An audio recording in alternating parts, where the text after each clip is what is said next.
saudara, minggu lalu eh, NCC berulang tahun yang ke-8. Saya dengarkan setiap kesaksian. Saya amazed saudara bagaimana benih yang ditabur setiap minggu di gereja ini, benih firman tentang kasih karunia, tentang kebaikan Tuhan yang ditabur melalui mimbar ini sudah berbuah masing-masing di setiap hati kita. Jadi ibaratnya bukan kita yang memberikan pertumbuhan saudara ya, tapi Kristus yang memberikan pertumbuhan. Tugasnya yang sharing di sini adalah terus menabur. Dan pada waktunya Tuhan akan memberikan pertumbuhan itu. Waktunya kapan? Tuhan yang tahu saudara. Tapi saya sangat happy, saya sangat bersyukur dengan Tuhan. Apa yang dia sudah kerjakan dalam hidup saudara, itu indah buat saya. Lalu kalau saudara masih ingat sharing saya tanggal 30 April saudara ya, setelah libur lebaran, terakhir saya sharing di sini, saya cerita tentang Musa. Tentang bagaimana Musa di Gunung Sinai, dia berinteraksi dengan Tuhan, dia mau lihat kemuliaannya Tuhan, dia minta kepada Tuhan untuk menunjukkan kepada dia kemuliaannya saudara. Dan ini bagi saya saudara ya, bagi saya pribadi adalah sermon menurut saya melayani saya juga saudara. Dan sermon ini juga masih terngiang-ngiang di kepala saya itu sampai beberapa minggu setelahnya. Biasanya setelah selesai khotbah saudara ya, setelah selesai sermon, setelah selesai sharing, 1-2 hari lupa saudara. Mungkin perlu berpikir untuk mengingat apa yang kemarin saya sendiri sharingkan saudara. Tapi sermon yang satu ini terus nancep di hati saya sampai berminggu-minggu saudara. Jadi saya sampai ingat terus. Dan akhirnya melayani saya juga lah. Jadi firman itu pedang bermata dua saudara ya, melayani saudara dan juga bisa melayani buat yang mengatakan saudara, yang sharing. Karena kami yang sharing di sini adalah hanya saluran saja. Itu semua bukan dari kita yang berdiri di sini saudara, tapi kita di sini mindsetnya adalah kita ini hanyalah saluran. Yang Tuhan hanya lewat saja. Makanya besok bisa lupa saudara apa yang saya sendiri sharingkan hari ini. Nah, lalu saudara hari ini saya ingin ajak saudara untuk flashback sebentar. Lalu saya akan ajak saudara untuk lihat apa yang terjadi setelah itu saudara. Setelah apa yang dialami Musa di Gunung Sinai. Nah, kalau saudara ingat ceritanya bagaimana pada waktu itu Tuhan marah kepada bangsa Israel karena mereka bikin anak lembu emas, patung anak lembu emas. Lalu Tuhan bilang dia nggak akan jalan bersama-sama dengan orang Israel, tapi dia akan kirim utusannya. Jadi waktu itu diterjemahkan sebagai malaikat, tapi dalam bahasa aslinya malak yang artinya adalah utusan. Jadi nggak jelas itu siapa saudara. Dan Tuhan spesifik katakan, kamu jangan berdosa di depan utusanku ini. Karena kalau kamu berdosa, utusanku ini tidak akan mengampuninya. Lalu Musa dia tahu bagaimana karakternya Tuhan. Dan dia tahu bagaimana karakternya orang Israel. Musa mengambil peran sebagai penengah, sebagai pengantara, mediator antara Tuhan dan Israel. Dia bergen dengan Tuhan, dia tawar-tawaran dengan Tuhan, dia minta Tuhan untuk berjalan bersama-sama dengan orang Israel. Lalu dalam pembicaraannya itu Musa berkata kepada Tuhan, Lord show me your glory, tunjukkan kepadaku kemuliaanmu. Dan Tuhan bukan Tuhan yang kayak nggak bisa gitu, enggak ya, tapi Tuhan adalah Tuhan yang mau dikenal. Dia Tuhan yang ibaratnya kalau saudara ingin tahu, ibaratnya ingin menggali terus, dia akan kasih semaksimalnya yang kita mampu. Dan akhirnya Musa ditudungi sama Tuhan supaya nggak mati. Kamu nggak bisa lihat wajahku, katanya Tuhan bilang gitu sama Musa saudara ya. Singkat saja, kamu nggak bisa lihat wajahku karena kalau kamu lihat wajahku pasti kamu akan mati. Tuhan bicara gitu sama Musa. Akhirnya oke, kalau gitu solusinya adalah aku taruh di lekuan sebuah gunung, lalu Tuhan menudungi Musa dengan tangannya. Saya nggak tahu tangannya Tuhan sebesar apa saudara ya. Tapi dia menudungi Musa dengan tangannya. Lalu Tuhan lewat depan Musa dan dia mendeklarasikan karakternya. Saudara pasti semoga masih ingat saudara ya. Dia bilang, Yahweh, Yahweh, Tuhan yang penuh dengan kasih karunia dan belas kasihan. Abounding in mercy and grace and mercy. Lalu yang panjang sabar. Dia katakan seperti itu saudara. Dan mengampuni kesalahan. Nah itu Tuhan menyatakan kepada Musa karakternya. Ini loh esensi dari Yahweh itu. Ini loh esensi dari Tuhan sendiri, bahwa dia adalah Tuhan yang penuh dengan kasih karunia. Lalu Musa mendengar hal itu, dia sujud saudara. Dia langsung sujud berlutut dan menyembah. Dia bilang apa saudara? Tuhan, kalau engkau berkenan padaku, ambillah Israel sebagai umatmu dan berjalanlah bersama-sama dengan kami. Itu sebenarnya requestnya Musa. Sebenarnya request dari Musa adalah supaya Tuhan berjalan bersama-sama dengan orang Israel. Tuhan sendiri yang berjalan bersama mereka, bukan utusan, saudara. Karena Musa tahu kalau bukan Tuhan, pasti Israel mati. Karena dia tahu karakter Tuhan adalah Tuhan yang maha pengampun. Dia bisa mengampuni dosa, dia panjang sabar, dia penuh dengan kasih karunia. Itu goalnya Musa pada waktu itu saudara. Jadi ini peristiwa yang sangat amazing. Dan yang teringat di pikiran saya adalah Musa sudah melihat semua manifestasi kuasa Tuhan. Dia sudah lihat 10 tulah di Mesir. Dia sudah lihat api yang di semak duri, tapi semak durinya tidak hangus. Itu luar biasa loh saudara. Terus lalu dia sudah lihat bagaimana air menjadi darah. Dia sudah lihat bagaimana anak sulung orang Israel mati. Dia sudah lihat hujan es. Dia sudah lihat laut sudah dibelah. Dia sudah lihat bagaimana Tuhan bisa menyediakan makanan untuk orang Israel. Tuhan sediakan burung-burung. Semua Musa sudah lihat. Tapi dia masih cari yang esensinya Tuhan. Dia masih cari karakternya Tuhan. Personnya, pribadinya. Melebihi semua. Yang Musa lihat itu adalah tangannya, saudara. The hands. Banyak orang cari tangannya Tuhan saja. Tapi sedikit yang cari hatinya, saudara. Sedikit saya percaya jemaat NCC adalah jemaat yang mencari hati Tuhan. Karena apa saudara sudah diberitahu, sudah diajar, sudah selalu Tuhan sudah berkenan menyatakan dirinya kepada saudara. Tidak di semua tempat saya yakin bahwa Tuhan menyatakan dirinya secara pribadi. Pribadinya saudara. Lain dengan tangannya, hatinya, lain. Tadi diskusi dengan Pastor Lily bahwa kita punya di mobil, kita punya rohnya Tuhan di dalam kita. Siapa yang mengenal Tuhan kalau tidak rohnya Tuhan? Dan rohnya Tuhan itu ada di dalam saudara. Dan dia mau memperkenalkan dirinya kepada saudara. Itu adalah suatu privilege yang mahal sekali, tidak ada harganya. Bahwa pribadi yang paling penting di alam semesta, pribadi yang nomor satu, Sang Pencipta, mau menyatakan dirinya kepada saudara. Amin saudara. Nah, inilah sedikit reminder akan sharing saya bulan lalu saudara. Lalu saya ingin ajak saudara untuk lihat apa yang terjadi setelah perjumpaan Tuhan dengan Musa. Keluaran 34 bisa dibuka ayat 29. Apa yang terjadi setelah perjumpaan itu menarik saudara. Lalu dikatakan ketika Musa turun dari gunung Sinai, kedua loh hukum Elohim ada di tangan Musa. Ketika ia turun dari gunung itu, tidaklah Musa tahu bahwa kulit mukanya bercahaya. Ini ketemu Tuhan, kulit mukanya bercahaya. Dia barusan melihat kemuliaan Tuhan saudara. Oleh karena ia telah berbicara dengan Tuhan. Ayat 30. Ketika Harun dan segala orang Israel melihat Musa tampak kulit mukanya bercahaya, maka takutlah mereka mendekati dia. Enggak satu. Tetapi Musa memanggil mereka, maka Harun dan segala pemimpin jemaah itu berbalik kepadanya dan Musa berbicara kepada mereka. Ayat 32. Sesudah itu mendekatlah semua orang Israel lalu disampaikannya lah kepada mereka segala perintah Tuhan yang diucapkan Tuhan kepadanya di atas gunung Sinai. Setelah Musa selesai berbicara dengan mereka, diselubungilah mukanya. Ayat 34, tetapi apabila Musa masuk menghadap Tuhan untuk berbicara dengan dia, ditanggalkannya lah selubung itu.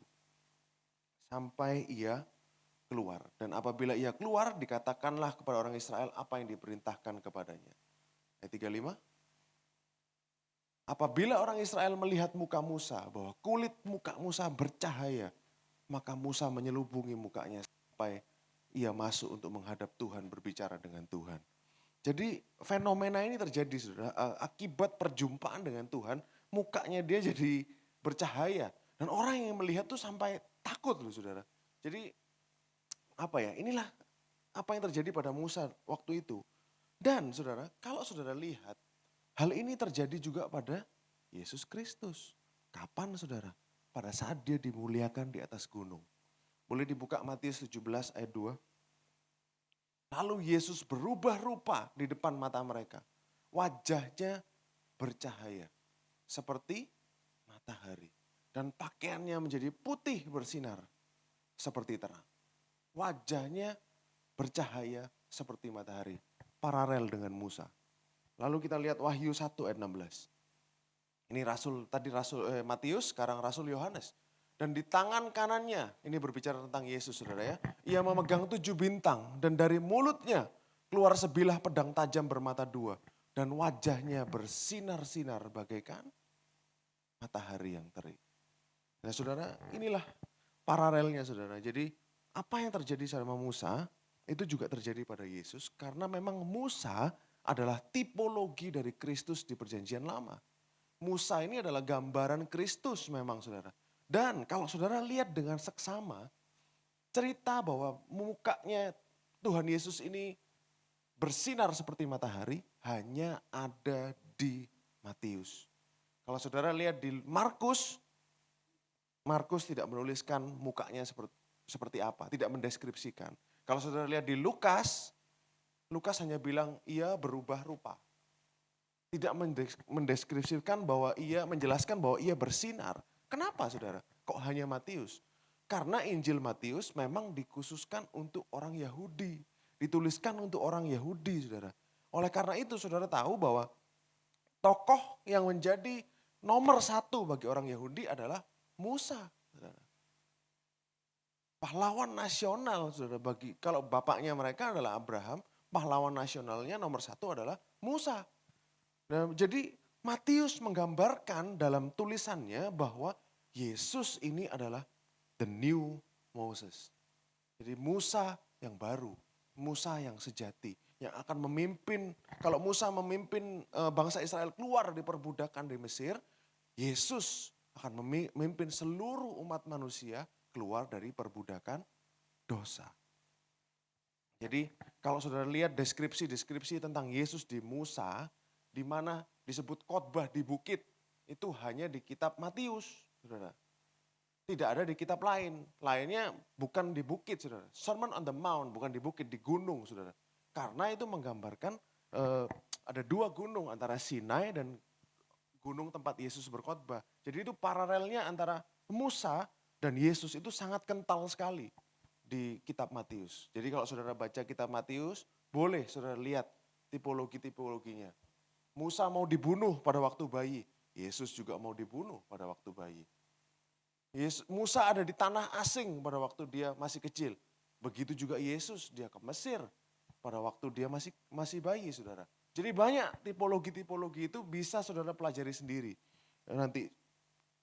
Nah lalu saudara, kalau saudara baca pasal terakhir dari kitab Keluaran, kita kembali ke kitab Keluaran saudara ya. Keluaran pasal 40 ayat 34 sampai 38. Setelah peristiwa di Gunung Sinai, Tuhan setuju untuk jalan bersama-sama dengan bangsa Israel. Lalu dia perintahkan mereka untuk membuat perkakas-perkakas, untuk membuat ini itu. Akhirnya jadilah yang namanya kemah pertemuan. Tabernacle of meeting, kemah pertemuan. Dan dikatakan di sini pada waktu kemah pertemuan itu jadi, ini pasal yang paling terakhir saudara. Dari kitab Keluaran dan section atau bagian dari pasal itu yang paling terakhir juga. Sebelum kita masuk ke kitab selanjutnya. Dikatakan seperti ini, lalu awan itu menutupi kemah pertemuan. Dan kemuliaan Tuhan memenuhi kemah suci. Lanjut. Sehingga Musa tidak dapat memasuki kemah pertemuan. Sebab awan itu hinggap di atas kemah itu dan kemuliaan Tuhan memenuhi kemah suci. 36. Apabila awan itu naik dari atas kemah suci, berangkatlah orang Israel dari tempat mereka berkemah. Tetapi jika awan itu tidak naik, maka mereka pun tidak berangkat sampai hari awan itu naik.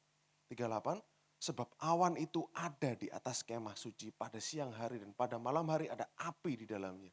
Di depan mata seluruh umat Israel pada setiap tempat mereka berkemah. Saudara, 2 poin yang ingin saya bahas dari ayat ini adalah berbicara tentang kemuliaan Tuhan, saudara. Waktu 3 minggu lalu saya sempat jelaskan bahwa kemuliaan ini bahasa Ibrani-nya adalah kavod.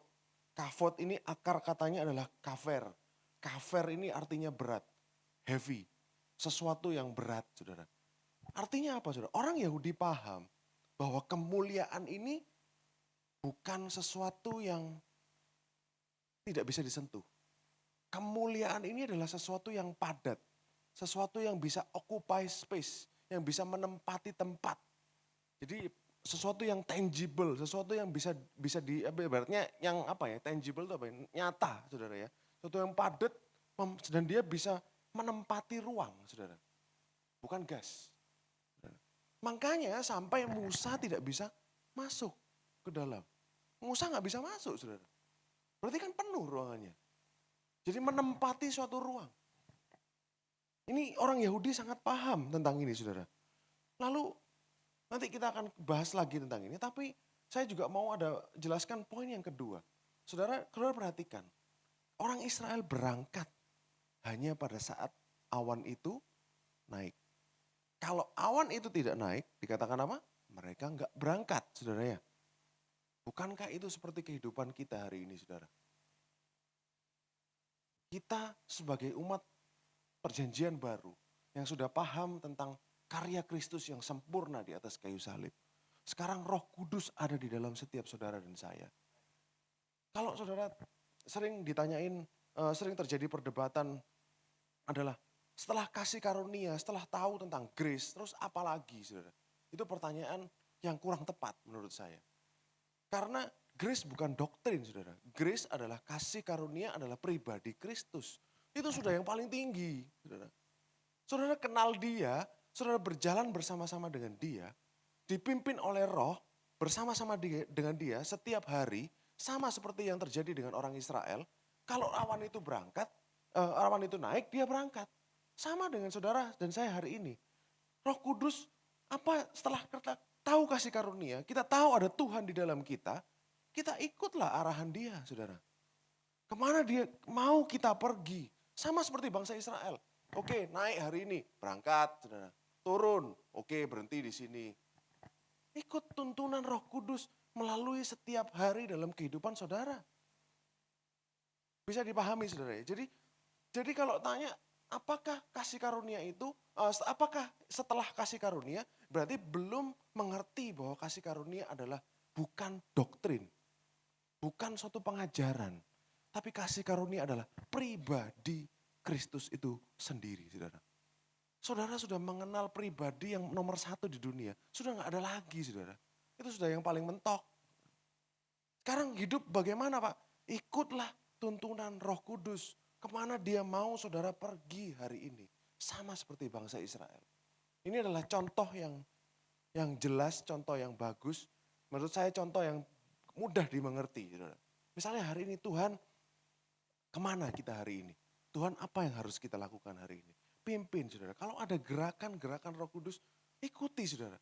Karena hidup kita setelah kita kenal Yesus adalah ikut dia. Simple, saudara. Tidak usah dibuat rumit. Karena hidup kita hanyalah ikut, follow gembala kita. Kemana dia pergi, saudara, setiap hari. Amin, saudara. Ya, saudara, saya harap bisa melihat contohnya yang cukup jelas dari cerita orang Israel. Bagaimana dia ikut awan itu pergi. Dan sekarang saudara punya Tuhan di dalam diri saudara. Saudara tinggal tanya Tuhan, Tuhan kita mau kemana hari ini? Dulu orang Israel mengalami God among us. Tuhan di antara mereka. Ini saudara, God among us. Tapi saudara sekarang hari ini sudah mengalami God in you. Christ in you. Kristus di dalam saudara. Jadi sudah lebih dekat lagi saudara. Mereka cuma di antara. Tapi saudara sudah mengalami Tuhan ada di dalam masing-masing kita. Amin saudara. Nah lalu kita akan lanjut saudara. Peristiwa yang sama seperti yang waktu terjadi pada pentahbisan kemah suci ini terjadi pada waktu Salomo. Nah Salomo saudara lihat 1 Raja-Raja 8 ayat 10 sampai 11. Pada waktu itu Salomo selesai membangun bait suci. Dikatakan ketika imam-imam keluar dari tempat kudus, ini baru pertama kali ya pentahbisan. Datanglah awan memenuhi rumah Tuhan. Ayat 11, sehingga imam-imam tidak tahan berdiri. Jadi semuanya tersungkur. Karena itu esensi dari kavod kemuliaan Tuhan itu adalah heavy, berat. Saudara. Tidak tahan berdiri untuk menyelenggarakan kebaktian oleh karena awan itu sebab apa saudara? Kemuliaan Tuhan memenuhi rumah Tuhan. Hari ini kita belajar deskripsi-deskripsi di Alkitab tentang kemuliaannya saudara ya. Kalau Musa kemarin dia dikasih tahu soal kemuliaan adalah sifat-sifatnya Tuhan. Bagaimana Tuhan itu panjang sabar. Sekarang kita lihat dari sisi yang lain saudara. Karena kemuliaan Tuhan ini adalah esensinya dia. Mustahil bisa menjelaskan ini dengan sepenuhnya. Saya sendiri juga belum mengerti sepenuhnya. Makanya saya tadi sebelum ke sini makan siang dengan Bu Lili dan istri saya selalu bilang, khotbah ini kok angel ya, kok ngambang ya, kok nggak srek ya. Karena memang nggak bisa mengerti kemuliaan Tuhan saudara. Secara utuhnya selama kita masih ada di dunia ini. Sampai mati pun nanti hari terakhir di dunia ini mungkin belum selesai kenal semua. Lalu kita coba lihat di Keluaran 24 ayat 16 sampai 17. Kemuliaan Tuhan diam di atas gunung Sinai. Bangsa Israel pernah lihat saudara, tapi dari jauh. Dikatakan kemuliaan Tuhan diam di atas gunung Sinai dan awan itu menutupi 6 hari lamanya. Pada hari ketujuh dipanggilnya Musa dari tengah-tengah awan itu. Ayat 17, tampaklah kemuliaan Tuhan sebagai fire, api yang menghanguskan di puncak gunung itu pada pemandangan orang Israel. Jadi ada yang mendeskripsikan kemuliaan Tuhan ini manifestasinya adalah api, fire saudara. Nah ada lagi, kalau saudara pernah baca Yeskiel 1 ayat 26. Di Yeskiel, nah ini ada deskripsi-deskripsi tentang kemuliaannya itu seperti apa. Dikatakan di atas cakrawala, yang di atas kepala mereka. Jadi cakrawala ini seperti apa ya, kubah, firmamen, ini kubah. Di atas kubah yang ada di atas kepala mereka ada menyerupai tahta. Jadi ini berbicara tentang makhluk-makhluk surgawi. Di atasnya makhluk surgawi itu ada cakrawalanya. Di atas kubahnya ini, cakrawala ini ada tahtanya. Yang kelihatan seperti permata lasurit ini adalah batu safir. Dan di atas menyerupai tahta itu ada yang kelihatan seperti rupa manusia. Oke, lanjut manusia saudara ya. Dari yang menyerupai pinggangnya sampai ke atas, aku lihat seperti suasa mengkilat. Suasa ini adalah batu ember. Dan seperti api yang ditudungi sekelilingnya. Jadi dari atas ini ada apinya. Seperti diselimuti api. Dan dari yang menyerupai pinggangnya sampai ke bawah aku lihat seperti api. Jadi dari pinggang ke bawah dilihatnya seperti api yang dikelilingi sinar saudara. Jadi katakan tadi rupa manusia, terus ada apinya. Ayat 28. Seperti busur pelangi yang terlihat pada musim hujan di awan-awan, demikianlah kelihatan sinar yang mengelilinginya. Jadi sinar itu seperti pelangi. Begitulah kelihatan, apa saudara? Gambar kemuliaan Tuhan. Tatkala aku melihatnya, Yeskiel bilang apa? Aku sembah sujud. Jadi gambar kemuliaan Tuhan, oke. Tadi ada ngomong api, sekarang ada ngomong manusia, saudara. Kita akan lihat lebih dalam lagi, saudara ya. Kalau saudara lihat semuanya deskripsi ini sungguh hebat dan menakjubkan tentang kemuliaan Tuhan di perjanjian lama. Orang Yahudi itu sangat paham tentang hal ini, saudara. Apalagi yang terbaik dari mereka pun yaitu Musa tidak bisa sampai melihat. Intinya, yang wajahnya itu yang paling intinya itu nggak bisa dia lihat. Yang paling dalam itu wajahnya dia nggak bisa lihat. Dia cuma bisa lihat apinya, dia bisa dengar suaranya, dia bisa tahu karakternya penuh dengan kasih karunia. Tapi wajahnya kan Musa nggak dapat saudara. Nah setelah itu Tuhan mendeklarasikan dengan karakternya kepada Musa yang penuh kasih karunia. Itu adalah esensinya dia yang dia jelaskan kepada Musa. Esensi, substansi, intisari dari pribadinya, sifat-sifatnya Yahweh dijelaskan kepada Musa. Nah, sangat luar biasa saudara. Kalau saudara pikirkan, saudara renungkan, bagaimana Tuhan yang begitu dahsyat, Tuhan yang begitu luar biasa, Tuhan yang begitu berkuasa. Kok bisa dia tinggal di antara manusia? Saudara? Kok bisa dia mau tinggal di antara orang Israel yang bergelimang dengan dosa, yang masih berdosa setiap hari, yang masih memberontak setiap hari, saudara. Kok bisa, saudara? Nah, dari pertanyaan ini, kita move ke kitab selanjutnya, yaitu kitab Imamat. Kitab Taurat ada 5, saudara. Kejadian, Keluaran, Imamat, Bilangan, Ulangan. Yang tengah apa, saudara? Imamat. Tapi kita paling ngantuk kalau baca, saudara. Padahal ini adalah kitab yang paling sentral dari semuanya. Kitab yang paling penting dari semuanya. Karena apa? Memang gak banyak cerita di sini. Memang tidak banyak narasi, tidak banyak cerita seperti di Kejadian, Keluaran. Kalau Kejadian, Keluaran ini seperti mungkin mau movie Hollywood, saudara. Kalau ini enggak, saudara. Kalau ini enggak, berisinya tentang aturan, mengenai korban, dan korban. Kelihatannya seperti boring, tapi sebenarnya ini adalah yang paling utama.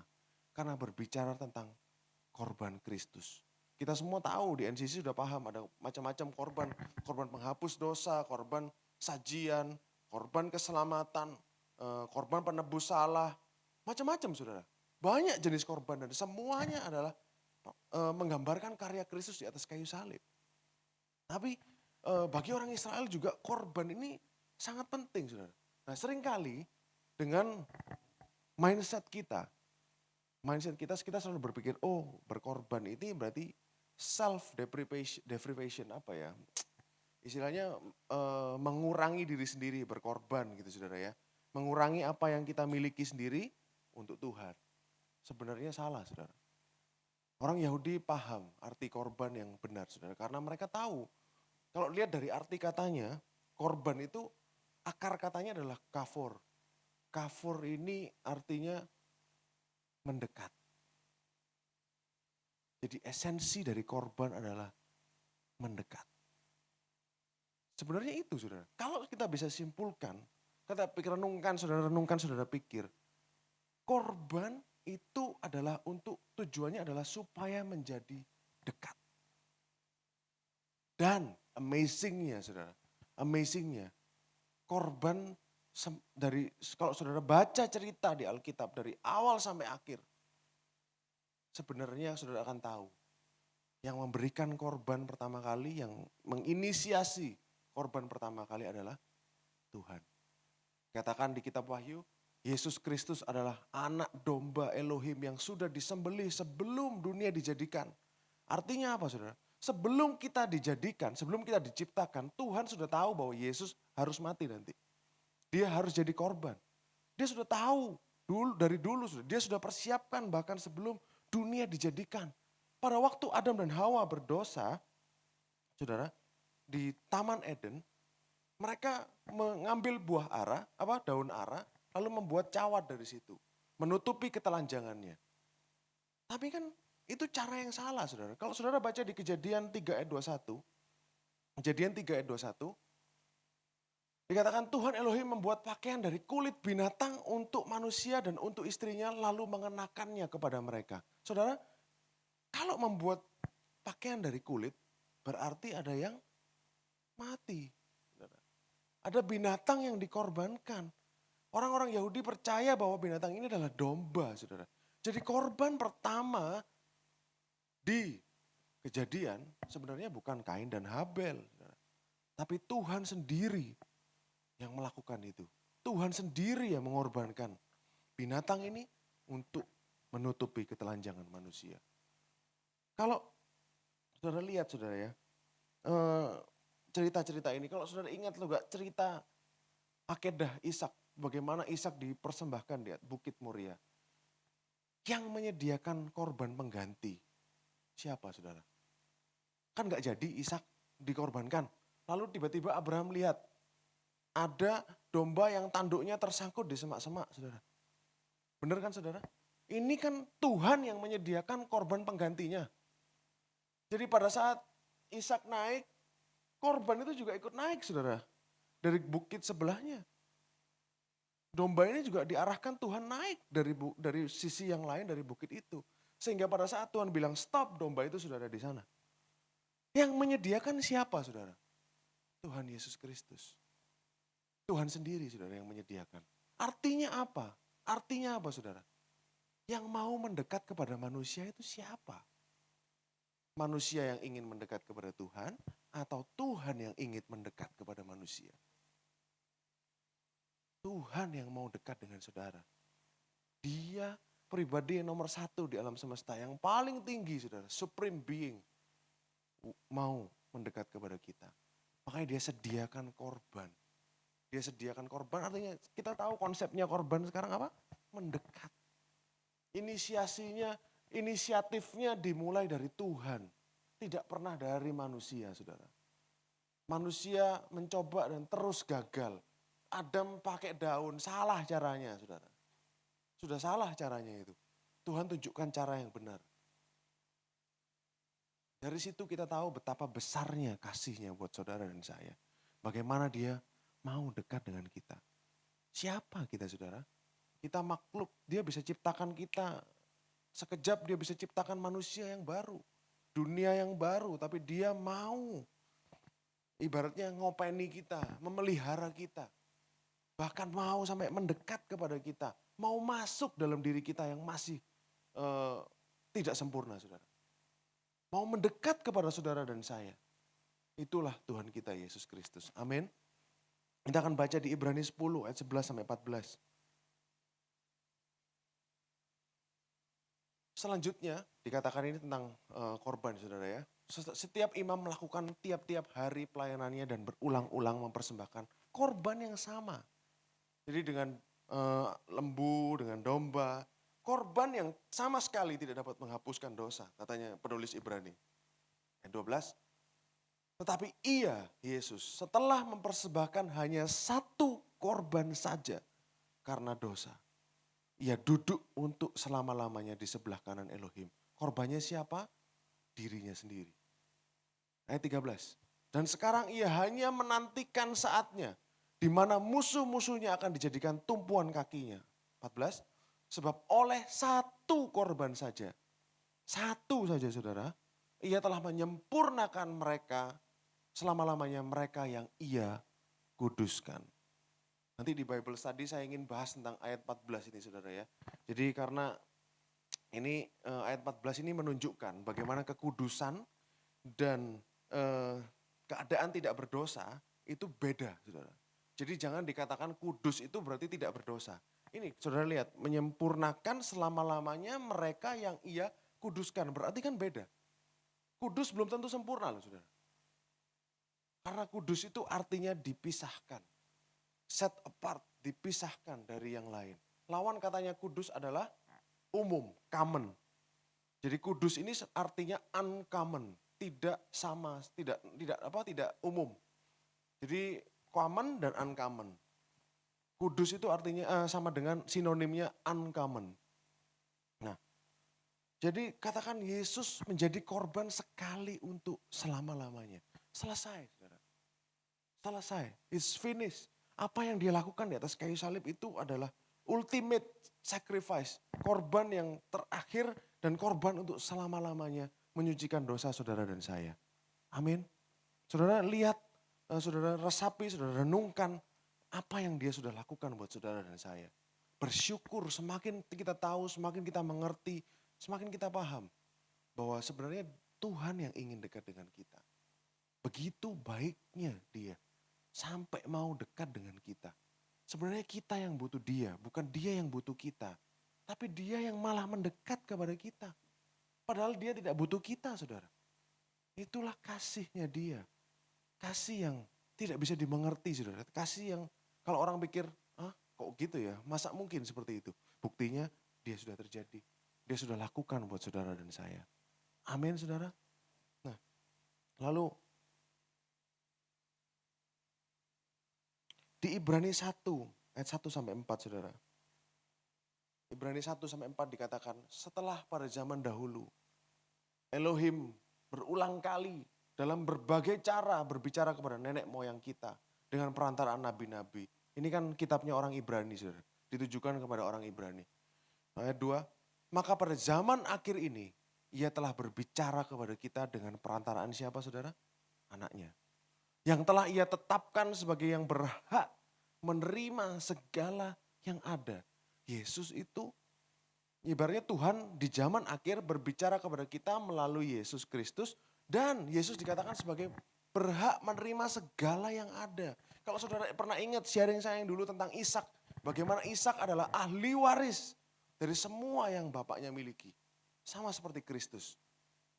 Dia berhak menerima segala yang ada. Oleh dia Elohim telah menjadikan alam semesta. Dari ayat ini saudara bisa sambungkan dengan Yohanes. Firman itu yang menciptakan. Jadi pada mulanya adalah firman. Firman itu bersama-sama dengan Tuhan. Ya toh? Kan dia, dan firman itu yang menjadikan terang. Jadilah terang, itu firman yang menciptakan segala sesuatu. Jadi oleh Kristus alam semesta ini dijadikan. Firman karena dia adalah logos. Firman itu sendiri yang menjadi manusia. Ayat 3. Ia adalah cahaya kemuliaan Elohim. Jadi definisinya kemuliaan Elohim ini juga Kristus. Dia adalah cahaya kemuliaan Elohim. Dan gambar wujud Elohim. Gambarnya, wujudnya Elohim. Dan menopang segala yang ada dengan firman-Nya yang penuh kekuasaan. Dan setelah ia selesai mengadakan penyucian dosa, ia duduk di sebelah kanan yang maha besar di tempat yang tinggi. Amin, saudara. Saudara, kita buka dalam bahasa bahasa Yunaninya. Jadi di ayat ini indah sekali, saudara. Kalau saya ajak saudara untuk baca dalam bahasa Yunani, saya terjemahkan. Who being the radiance of his glory. Dikatakan radiance itu seperti apa ya? Sinar kemuliaannya.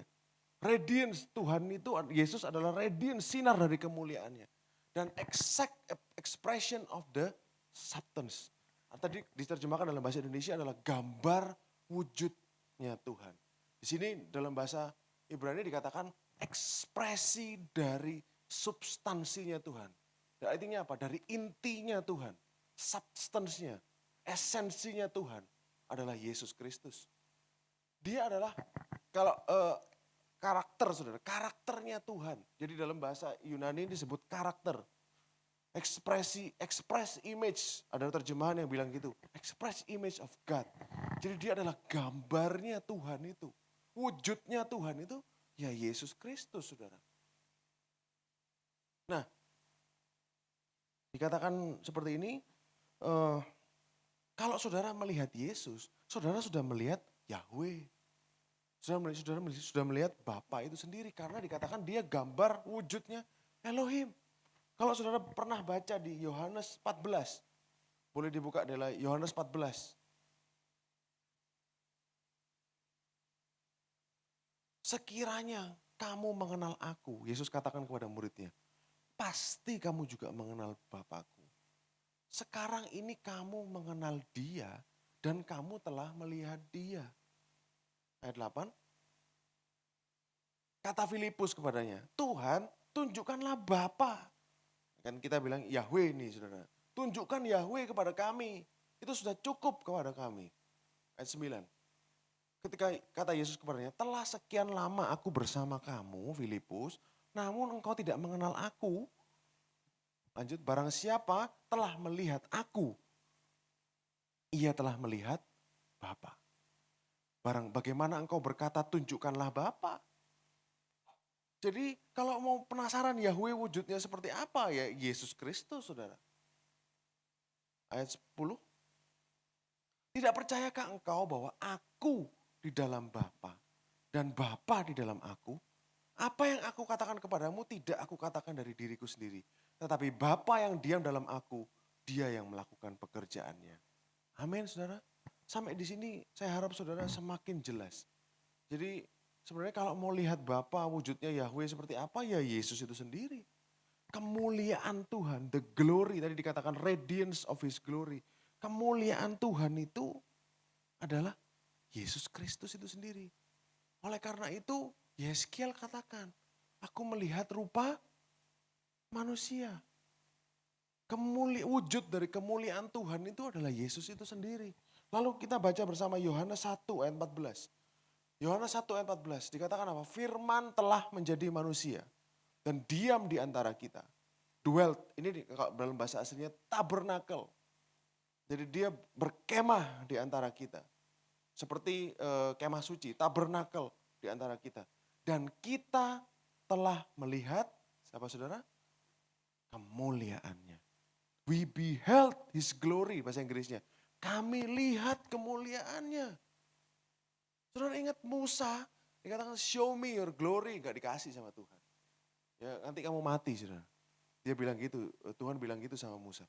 Tapi murid-murid katakan, kita sudah lihat kemuliaannya. Yang diberikan kepadanya sebagai anak tunggal Bapa. Full of grace and truth, penuh dengan kasih karunia dan kebenaran. Ayat 15, Yohanes memberi kesaksian tentang dia dan berseru katanya, inilah dia yang kumaksudkan ketika aku berkata, kemudian daripadaku akan datang dia yang mendahului aku. Sebab dia telah ada sebelum aku. Padahal Yohanes lebih tua dari Yesus. Tapi Yohanes bilang, Yesus ini sudah ada sebelum aku. Ayat 16, karena dari kepenuhannya, from the fullness, dari kepenuhannya Yesus Kristus, kita semua telah menerima kasih karunia demi kasih karunia. 17, sebab hukum Taurat diberikan oleh Musa, tetapi kasih karunia dan kebenaran datang oleh Yesus Kristus. Amin saudara. Jadi saudara, kita benar-benar privilege. Kita benar-benar bisa kenal Kristus saudara. Jadi apa yang Kristus lakukan di atas kayu salib? Seringkali kita berpikir masa setiap hari, tiap minggu salib terus, salib terus, salib terus. No, salib itu, Kristus itu adalah esensinya dia. Kenapa kok kita mesti di sini khotbah tentang Kristus? Karena Kristus adalah ini, esensinya Tuhan. Esensinya Yahweh itu sendiri, saudara.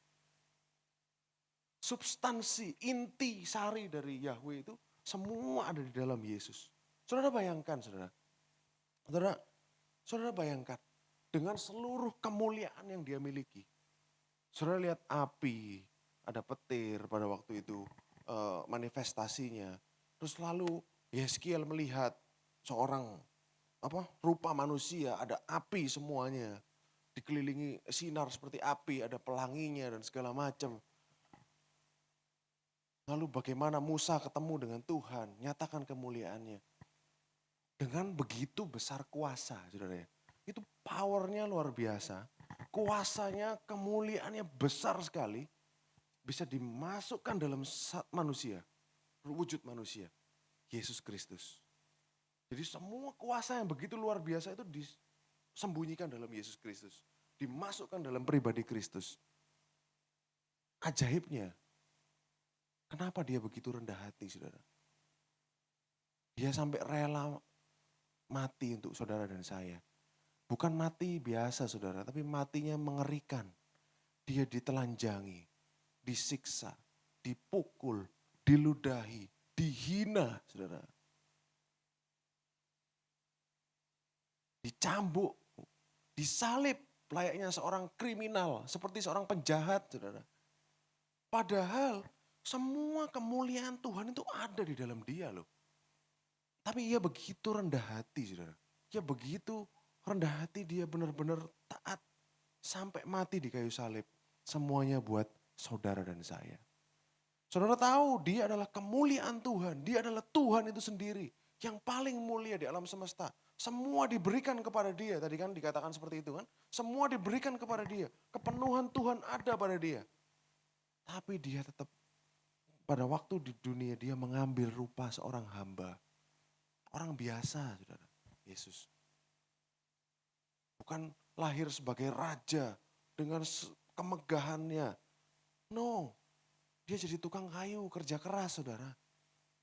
Dia harus menghidupi keluarganya setelah Yusuf meninggal. Pasti Yesus yang akan menghidupi keluarganya dengan kerja sebagai tukang kayu. sampai dia umur 30. Dia mengambil rupa seorang hamba. Sangat rendah hati, saudara. Jadi tukang, saudara. Begitu rendah hatinya dia. Kalau dia saja begitu rendah hati, kalau kita bisa lihat Tuhan yang begitu rendah hati, kita akan semakin sadar bahwa kita otomatis nanti akan rendah hati juga, saudara. Saudara akan semakin sadar, oh iya ya, kalau Tuhan yang begitu besar aja rendah hati, kenapa saya sombong? Apakah layak saya sombong? Kalau Tuhan yang kita tahu, kita kenal, Tuhan yang seperti itu. Amin, saudara. Pribadinya itu begitu indah, begitu harusnya tadi Pastor Prince sharing acaranya dia dengan TBN dari Israel. Dia katakan sebenarnya Yesus bisa aja minta pulang ke surga. Pada waktu di Taman Getsemani dia bisa aja bilang, enggak jadi batal pulang surga. Tapi dia enggak seperti itu, saudara. Kenapa kok dia taat? Karena dia begitu mengasihi saudara dan saya. Karena keinginannya untuk dekat tadi loh, korban itu loh saudara. Korban dia ingin dekat dengan saudara. Karena saking pinginnya, istilah dalam bahasa Jawa saudara ya. Saking pinginnya untuk dekat dengan saudara, sampai dia rela jalanin itu semua. Just to get close to you. Makanya sekarang, hari ini saudara dan saya memiliki Roh Kudus di dalam diri kita. Itu adalah suatu privilege. Ada harga yang mahal yang sudah dibayar oleh Yesus Kristus. Dia ingin dekat dengan saudara, oke? Dia mengorbankan dirinya.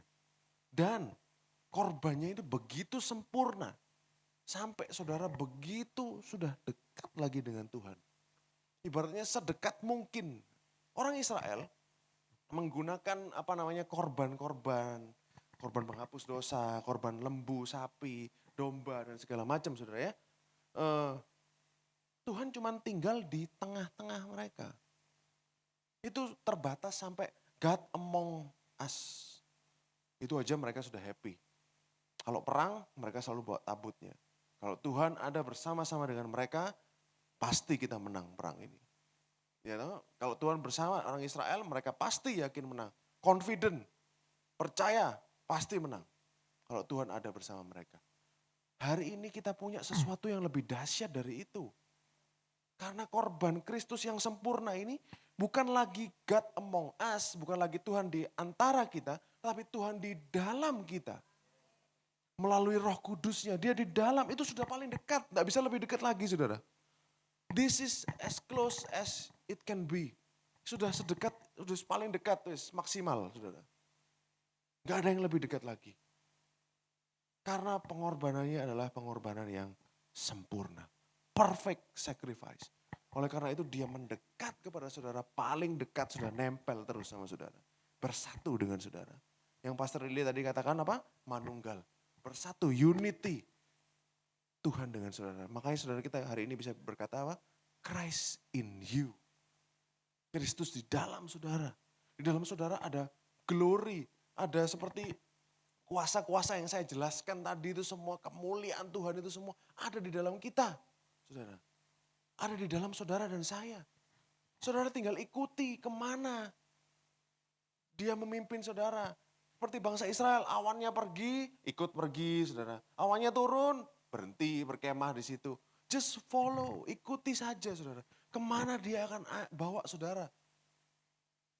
Dan ketahuilah bahwa dia sangat mengasihimu.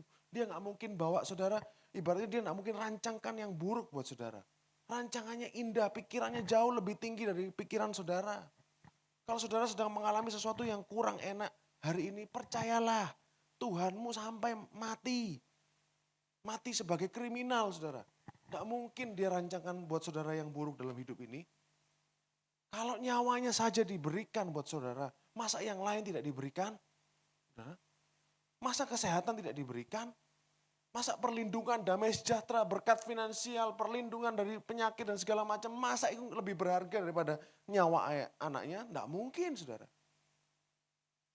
Tidak mungkin. Sadarilah bahwa di dalam saudara ada kuasa yang begitu besar. Ada kuasa yang begitu besar. Saya kan sekarang banyak anti-aging saudara ya. Selalu di campaign iklan anti-aging, anti-aging, anti-aging. Saudara, tahukah saudara bahwa kuasa kebangkitan ada di dalam saudara? Aging itu adalah proses kematian, saudara. Sempat saya ngobrol dengan istri saya dengan Pastor Dodi, aging itu adalah proses kematian. Berumur itu adalah proses kematian. Tetapi itu untuk orang yang tidak kenal Tuhan. Tapi saudara dan saya ada kuasa yang membangkitkan Kristus dari antara orang mati di dalam kita. Sadarilah itu, saudara. Jadi orang takut aging proses, tapi no, you have the resurrection power. Ada kuasa yang begitu besar di dalam saudara. Yang bisa menyembuhkan saudara. Yang bisa membuat saudara fit, yang bisa membuat saudara, memberikan saudara kekuatan. Amin, saudara. Nah, yang terakhir, saudara. Setelah kitab Imamat di korban-korban dan segala macam ini, saudara ya. Sampailah kita ke Bilangan. Bilangan pasal 6 ayat 23 sampai 26 yang kemarin Pak Heru sharingkan. Dikatakan seperti ini, saya ingin bacakan sekali lagi buat saudara. Berbicaralah kepada Harun dan anak-anaknya. Beginilah kamu harus memberkati orang Israel, Bani Israel. Katakan kepada mereka, Tuhan memberkati engkau dan melindungi engkau. Tuhan menyinari engkau dengan wajahnya dan memberi engkau kasih karunia. Tuhan, 26, Tuhan menghadapkan wajahnya kepadamu dan memberi engkau damai sejahtera. Saudara, ini dimungkinkan oleh apa, saudara? Tadi saya bilang kitab Imamat tuh isinya korban. Korban dulu, baru berkat itu bisa turun, saudara. Ada korban ini, ada korban karena apa?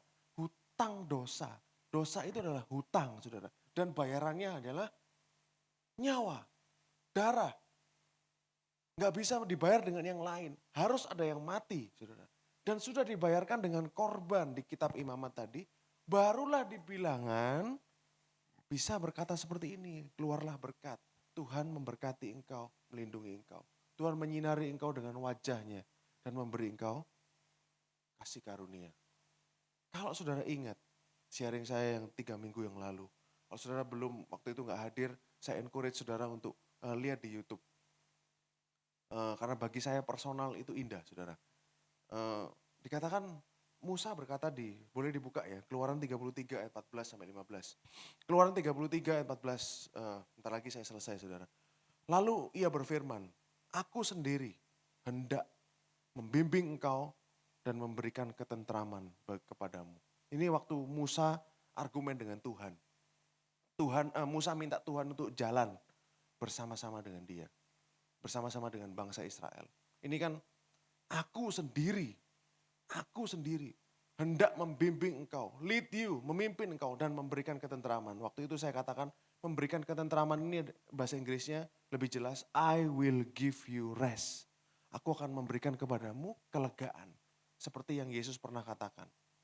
Ayat 15 Musa berkata, jika engkau sendiri tidak membimbing kami, janganlah suruh kami berangkat dari sini. Nah saudara, kata-kata engkau sendiri dalam bahasa Ibrani ini terjemahannya, kalau dalam bahasa Inggris my presence. If your presence, kalau hadiratmu tidak pergi bersama-sama dengan kami, jangan suruh kami berangkat dari sini. Jadi katakan hadirat. Tapi dalam bahasa Ibrani, saudara, ini artinya sempat saya katakan dulu, my face. If your face. Jadi ekspresi bahasa Ibrani soal hadirat adalah wajah. Kalau wajahmu Tuhan tidak membimbing kami, jangan suruh kami berangkat dari sini, saudara. Jadi wajah ini diikulkan dengan pribadinya Tuhan. Engkau sendiri. Nah, betapa pentingnya wajah ini, saudara. Ini yang diharapkan Musa. Didoakan Musa, diminta Musa, sampai dia ngeyel, sampai dia argumen dengan Tuhan. Dia minta Tuhan wajahnya sendiri yang berjalan bersama-sama dengan mereka. Lalu akhirnya didapatkan di Bilangan pasal 6. Dikatakan apa tadi, saudara? Tuhan menyinari engkau dengan wajahnya dan memberikan engkau kasih karunia. Jadi saudara dan saya hari ini bisa mendapatkan apa yang dimiliki oleh Musa. Yang diminta oleh Musa, saudara. Kita hari ini bisa mengalami apa yang Musa minta. Sampai argumen-argumen seperti itu dengan Tuhan, ngeyel-ngeyel dengan Tuhan di Gunung Sinai. Hari ini kita bisa dapat itu, saudara. Karena korban. Karena Kristus sudah berikan kepada saudara dan saya. Dan apa yang kita alami hari ini, saudara, semakin kita tahu, saudara, bahwa apa yang Musa minta adalah wajahnya Tuhan bersama-sama dengan dia. Saudara sudah punya itu hari ini. Saudara sudah memiliki itu hari ini. Dia berjalan dengan saudara setiap hari melalui hari-hari saudara. Sama seperti dia memimpin bangsa Israel, bahkan lebih dahsyat karena dia tinggal di dalam saudara. Amin. Semakin kita paham, saudara, semakin kita mengerti apa yang kita miliki dalam Kristus itu begitu indah. Makanya tidak akan pernah selesai berbicara tentang karya Kristus di atas kayu salib. Paulus berkata apa? Aku gak mau tahu apapun kecuali Christ crucified. Kristus disalibkan. Hanya salib. Tuh Paulus gak cari yang lain-lain, saudara. Dia cuma tanya salib, saudara. Gak mau yang lain-lain. Bukan ngomong soal mujizat, ngomong soal kesembuhan. Bukan ngomong soal yang lain. Paulus maunya salib. Aku gak mau tahu yang lain kecuali Christ crucified. Kristus disalibkan. Fokusnya hanya itu, saudara. Fokusnya hanya itu. Karena itulah yang tadi saya sharing di mobil dengan Pastor Lily. Bahwa roh yang mengetahui pikiran Tuhan. Yang tak terselami. Pikirannya Tuhan tentang apa? Ini enggak disengaja, saudara. Cuman tadi Bu Lily baca di mobil. Saya diminta bantu untuk menerangkan. Dari situ saya dapat pikirannya Tuhan adalah tentang salib Kristus. Tentang Injil. Tentang bagaimana dia menyelamatkan kita semua. Supaya kita bisa bersama-sama dengan dia nanti. Di surga. Hidup yang kekal, saudara. Mengalami hidup yang kekal. Kubur yang kosong. Kubur Yesus yang kosong. Adalah janji. Bahwa nanti semua kubur orang percaya akan kosong juga. Amin, saudara. Itulah yang jadi esensi pemikiran Tuhan. Inilah yang dipikirkan Tuhan setiap hari. Yang Tuhan selalu pikirkan adalah tentang salib, salib, dan salib. Oleh karena itu kita tidak akan pernah habis, saudara, berbicara tentang salib. Karena pada saat kita membahas tentang salib Kristus, kita sedang sejalan dengan dia. Makanya Paulus katakan, we have the mind of Christ. Kita punya pikiran Kristus, yaitu adalah tentang karyanya di kayu salib. Amin, saudara. Mari kita berdoa. Terima kasih Tuhan atas apa yang sudah Engkau nyatakan kepada kami. Terima kasih atas revelation tentang anak-Mu yang begitu indah Tuhan. Tentang kemuliaan-Mu yang semuanya tinggal di dalam Kristus. Dia adalah gambar wujud-Mu sendiri Tuhan. Oleh karena itu aku berdoa Tuhan supaya Engkau mencurahkan revelation, pewahyuan tentang Yesus Kristus dan kasih-Nya buat kami. Kepada setiap jemaat NCC Tuhan.